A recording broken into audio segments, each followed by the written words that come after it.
धनंजय भाई आपके पास आ रहा हूं। अब दो तीन चीजें हैं। एक पहली चीज ये है कि सुप्रीम कोर्ट अंतिम आशा की तरह लोगों को दिखाई दे रहा है कि भाई ये कुछ ना कुछ ऐसा हो गया है पीएमएलए में, जिस तरह से लोगों को अंदर किया जा रहा है। ऐसे अपराध जो आज से अपराध अगर अगर वो अपराध है इनकी इनकी डिक्शनरी डेफिनेशन के हिसाब से, तो जो आज से 20 साल पहले हुए थे, 10 साल पहले हुए थे, उसको भी ढूंढ ढूंढ के लाया जा रहा है और उसमें लोगों की गिरफ्तारी हो रही है। ये दिल्ली लेकर केस वाला मामला कोई अभी का नहीं है। तो एक एक व्यू ये भी है कि सुप्रीम कोर्ट को इंटरवीन करके जब एक बार मॉडल कोड ऑफ कंडक्ट लग चुका है, उसके पहले के कोई भी उस पर अभी कार्रवाई पे रोक होनी चाहिए। अगर आपने पिछले 2 साल बिना गिरफ्तार किए निकाले तो ये 70 दिन और रहने दीजिए, उसके बाद गिरफ्तार करिएगा, फांसी लटकाइएगा, कुछ करिएगा। तो एक ये है। दूसरा, कहीं ना कहीं धनंजय जी, जो 600 वकीलों ने लिख के दिया है, वो भी ये शो कर रहा है कि वो उन सारे लूप होल्स को बंद करने की कोशिश में है कि सुप्रीम कोर्ट को हम पहले ही कह दें कि भाई आप इंटरवीन मत करिएगा पॉलिटिकल प्रोसेस में।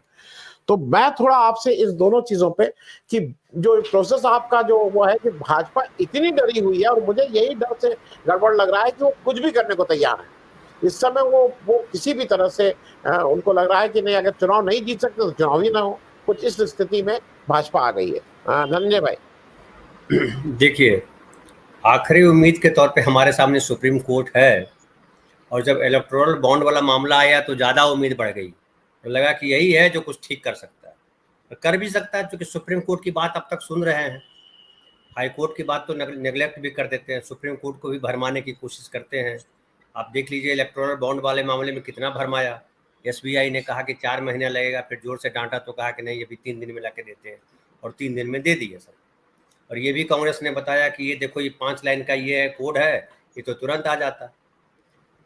तो ये तमाम चीज़ें करेंगे, लेकिन लिहाज कर रहे हैं सुप्रीम कोर्ट का। ये क्यों कर रहे हैं लिहाज, मुझे ये भी नहीं समझ में आ रहा है। इनको तो करना चाहिए था कि अभी सुप्रीम कोर्ट वगैरह सबके पावर सीज कर देने चाहिए, और कहते कि ये जो है हमारे जो दफ्तर हैं, जो हमने करोड़ों रुपए खर्च करके बनाए हैं, सारा न्याय वहीं पे होगा, आइए वहीं फैसला करेंगे हम।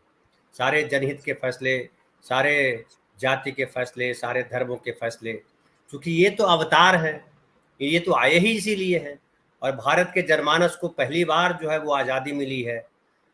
550 साल तक रामचंद्र जी कहीं बंद थे, उनको छुड़ा करके लाए। तो जो राम को छुड़ा करके लाए वो तो देश के नागरिकों के लिए सोचेंगे ना, क्योंकि फाइनली तो जो है सब राम का है, हम भी राम के, आप ही राम के। तो अब हम सबको आज़ाद कराने की जिम्मेदारी उनकी है। और आज़ादी बेसिकली होती क्या है? आज़ादी यही मानते हैं ये लोग कि इसको छोड़ करके इसको पकड़ लो। अब देखिए अभी कितने आज़ाद है प्रफुल्ल पटेल। कल तक बेचारे डरे हुए थे, उनका केस बंद हो गया, तो प्रफुल्ल पटेल आज़ाद हो गए। वो कई लोग मंत्री बन गए तो आज़ाद हो गए। तो ये जो जो इनके साथ नहीं है, उनके साथ बुरा बर्ताव करेंगे। लेकिन सवाल मैं बार बार कहता हूं कि हम आप कोई भी व्यक्ति 90 डिग्री तक ही देख सकता है, लेकिन डिग्रियां जो है घुमाते हैं तो 270 और हो जाता है। 360 डिग्री पे दुनिया चल रही है, तो 270 यानी 3 लोग कोई और भी है जो आपको देख रहा है। और 3 लोग जब कोई और देख रहे हैं तो फिर तो दिक्कत है आपके लिए। और विपक्ष जो है बाहर से पैदा थोड़े होता है, विपक्ष तो भीतर से पैदा होता है। और विपक्ष कौन है? विपक्ष तो आत्मा है, जमीर है। और जब ये तमाम कोशिश जो कर रहे हैं कि लोगों की आत्मा को खत्म कर दें डरा करके, लेकिन कितना डराएंगे? राहुल गांधी को कहाँ डरा पाए? केजरीवाल भी जिस तरह से लड़ रहे हैं, मैं नहीं समझता हूँ कि वो डरेंगे। लेकिन मुझे एक उसमें से दिख रही है थोड़ी सी दिक्कत केजरीवाल जी के साथ। हालांकि थोड़ा सा इशारा राकेश भाई ने किया है। केजरीवाल जी को मैं नहीं मानता हूं कि जो एक इस देश के लिए करेक्ट विचारधारा है, सबके लिए समान सोच, वो नहीं, उनमें मुझे नहीं दिखाई पड़ता है। वो फिर आत्मा परमात्मा की बात करने लगे। एक तरफ वो भगत सिंह के तस्वीर रखे रहते हैं, फिर वो आत्मा परमात्मा की बात करते हैं, तो बड़ा कंट्राडिक्टरी है। फिर देखिए, पढ़ा लिखा होना, IRS हैं, उसके पद IITN है, ये भी चलाया जा रहा है कि IITN है, वो बहुत पढ़े लिखे हैं। तो पढ़े लिखे होने से क्या हो जाता है? अगर आप मानते हैं पढ़ लिख करके कि सब ये हमारा शरीर अंदर है, आत्मा तो बाहर है, इस आत्मा क्यों कह रहे हैं? चेतना कहते तो समझ में आता। जब आत्मा बोलते हैं तो आत्मा परमात्मा की बात होने लगती है, और फिर वो उसी दैवी संयोग पे चला जाता है मामला जिस पे बीजेपी ले जाना चाहती है कि सब कुछ प्रभु करते हैं। जब सब प्रभु करते हैं तो फिर आप जेल में हैं, वो भी प्रभु की मर्जी से है, फिर क्यों चिल्ला रहे हैं कि बीजेपी ने जेल में बंद कर दिया आपको? मैं तो कहूंगा कि केजरीवाल को करना चाहिए कि प्रभु बड़ा अच्छा किया जो आपने मुझे जेल में बंद कर दिया, शायद कुछ इसके पीछे भी कोई बात होगी, क्योंकि प्रभु ऐसे तो कुछ करते नहीं है, बिना कारण कुछ करते नहीं है। तो केजरीवाल जी इसलिए जेल के अंदर गए हैं कि हो सकता है कल वो प्रधानमंत्री बन जाए, क्योंकि मोदी जी के खिलाफ सबसे बड़ी ताकत के तौर पर वही दिखाई पड़ेंगे पूरी दुनिया को, हिंदुस्तान को भी दिखाई पड़ेंगे। अब ये दिक्कत है कि उनकी पार्टी इतनी बड़ी अभी नहीं हुई है, वो थोड़ा जल्दी हो गया, उसको भगवान ने जल्दी उनको दे दिया, अभी पूरे देश में वो लड़ नहीं सकते। तो मुझे लगता है ये तमाम कोशिशें हैं विपक्ष को छिन्न भिन्न करने की। जनता की निगाह में किसी एक व्यक्ति को, राहुल गांधी का एक समा बंध रहा था, आप याद कीजिए मुंबई का जो रैली हुई थी, रात में जो सभा हुई थी उनकी, राहुल गांधी की न्याय यात्रा के आखिरी दिन समापन के समय, उस रैली में क्या किया था? जितने सारे नेता थे सबने राहुल गांधी में भरोसा जताया था, और वो लगा था कि एक समा बंध गया राहुल गांधी का। अब इस समा को तोड़ा कैसे जाए? तो जब से देखिए केजरीवाल जी को गिरफ्तार करने की बात चली है, किसी आदमी की चर्चा हम लोग कर पा रहे हैं? इलेक्टोरल बॉन्ड को भी पीछे कर दिया। हम मात्र चर्चा कर रहे हैं केजरीवाल का क्या होगा, केजरीवाल नरेंद्र मोदी जी को पटकनी दे देंगे, केजरीवाल ऐसा कर देंगे, केजरीवाल की पत्नी जी ने ये कहा, केजरीवाल जी के फलाने जी ने ये कहा, क्या केजरीवाल जेल चले उससे सरकार चलाएंगे, क्या ये संवैधानिक है, क्या केजरीवाल जी को हटा दिया जाएगा? ये खाली केजरीवाल केजरीवाल केजरीवाल। अभी देखिए 20 दिन में एक दिन अन्ना भी निकल के आए थे, 10 साल पता नहीं कहाँ गुम थे, अचानक प्रकट हो गए और प्रकट होकर कहा कि मुझे बड़ी निराशा हुई। अरे देश में इतनी सारी चीजें हुई, आपको निराशा नहीं हुई? कोरोना में लाखों लोग मर गए, निराशा नहीं हुई? क्या आदमी हो यार, शर्म नहीं आती बोलते हुए? तो अब जिसका गुरु इतना महान व्यक्ति हो, जिसको कह रहे थे लोग दूसरा गांधी आ गया, अरे गांधी के नाखून के बराबर वो आदमी नहीं है। गांधी के नाम पे गांधी बोलना शर्मिंदा करना है गांधी को। गांधी के साथ जैसे किसी ने गोली मार दी थी, कोई जूते मार रहा है, वैसा ही काम कर रहे हैं हम, उसको अन्ना को गांधी बोल करके। कहां से अन्ना गांधी हो गया? जिसको गांधी होते तो क्या वो चुप रहते? नोटबंदी के समय जब लोग मर रहे थे, लाठियों से पीटे जा रहे थे, क्या जब कोरोना हुआ था सड़कों पर लोग थे तो गांधी चुप रहते? सड़क पे कहीं किसी ने देखा अन्ना को कि पानी पिला रहे हैं, चना खिला रहे हैं? क्यों नहीं देखा? कौन रोक रहा था उनको? तो ये सब एक थैली के चट्टे बट्टे हैं। और मुझे लगता है आरएसएस, जैसे नीतीश कुमार ने क्या किया? बिहार की राजनीति देखिए, एकदम वही आप समझ जाएंगे। बिहार की राजनीति में नीतीश कुमार ने क्या किया? उनको पता था कि ये बीजेपी के सहारे चला नहीं जाएगा, तो एक फिर एक जो है 2010 के चुनाव में जो निपटा दिया था जिस आरजेडी को, 2015 के चुनाव में फिर खड़ा कर दिया उसको। दोनों खड़े हो गए। अब कभी नीतीश जी इस तरफ जाते हैं, कभी नीतीश जी इस तरफ जाते हैं। आगे आने वाले समय में भी जाते आते रहेंगे जब तक है जिंदा वो। अब वही आरएसएस कर रहा है। आरएसएस को पता चल गया कि मोदी नाम का जो व्यक्ति है वो तो भांडा फूट गया इसका, कल हो सकता है कुछ गड़बड़ हो जाए तो इधर उछल के चले आएंगे। वो केजरीवाल दिखाई पड़ रहा है, कांग्रेस का किसी तरह सफाया हो जाए, क्योंकि कांग्रेस ही है जो इस देश को लोकतांत्रिक बना करके रखी है।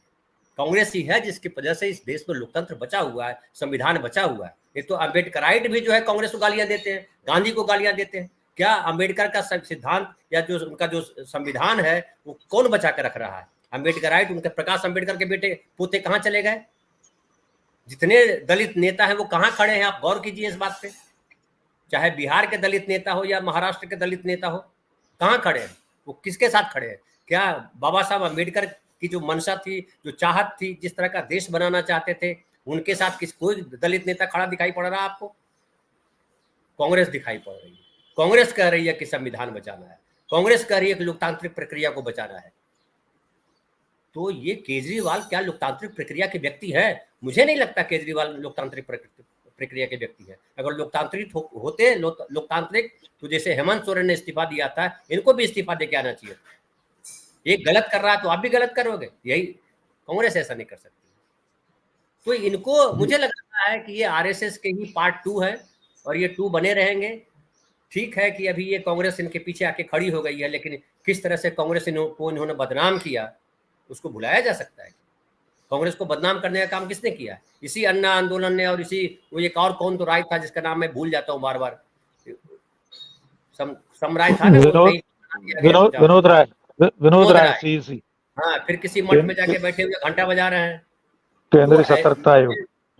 हाँ, तो ये लोग क्या किया इन लोगों ने, कहाँ कोई कुछ साबित हुआ क्या? तो इन लोगों ने खाली उनको बदनाम करने का काम करते हैं जो लोकतांत्रिक चीजों में बिलीव करते हैं। और मुझे लगता है कि पब्लिक को भी ये समझ में आया है 10 वर्षों में, हालांकि बहुत लोग हैं जिनको समझ में नहीं आ रहा है। मुख्तार अंसारी वाले चैप्टर पे देखिए क्या लोग बोल रहे हैं, मृत्यु का शोक। अरे मृत्यु तो हर हाल में मृत्यु शोक का विषय है भाई, किसी की मृत्यु हो जाए, लेकिन सवाल उठता है न्याय कहाँ है? अगर न्याय की मृत्यु हो जाए, वो न्यायालय को तय करना था कि मुख्तार अंसारी को क्या होगा। उस आदमी ने कहा कि मैं बीमार हूं तो उसका इलाज होना चाहिए था। ये सारे सवाल है ना। इसके पहले जो अतीक अहमद को बाहर आकर के 2 लड़कों ने मार दिया, पता नहीं कौन था वो। तो इस तरह की चीजें हिंदू मुसलमान करने के लिए आप करेंगे, तमाम नैतिकताओं को खत्म कर दिया आपने, और आप कहते हैं राम को लाया है।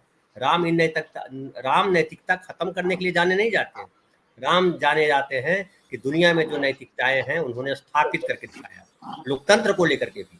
कि एक धोबी ने सवाल किया, राम ने कहा कि ठीक है, हम अपनी परम प्रिया पत्नी का त्याग करते हैं। ये क्या कर रहा है? पूरा विपक्ष पे सवाल खड़ा कर रहा है, दुनिया के देश सवाल खड़े कर रहे हैं, लेकिन इनके कान पे क्या है? इन्होंने जो चश्मा लगाया उसमें बस इतना ही दिखता है कि मुझसे ऊपर कोई नहीं, मैं सबसे ऊपर, सर्वोपरि, मैं राम को ला सकता हूं, तो बाकी व्यक्तियों की क्या हैसियत है? तो मुझे लगता है अब ये बिल्कुल राकेश भाई ने सही कहा कि अब पार्टियां चुनाव नहीं लड़ सकती इनसे चुनाव लड़ने का काम जो है आम आदमी ही करेगा, और इनको आम आदमी ही जवाब देगा। क्योंकि आम आदमी अगर जवाब नहीं देगा तो आम आदमी के सवाल और आम आदमी की चिंताएं सारी खत्म हो जाएंगी, सब ली जाएंगी। फिर आम आदमी जो है आम आदमी नहीं रहेगा, भेड़ हो जाएगा। डंडा मारो, ऊन निकालो, दूध निकालो, पड़े रहो, घास खाओ, यही हो जाएगा देश। जी जी जी।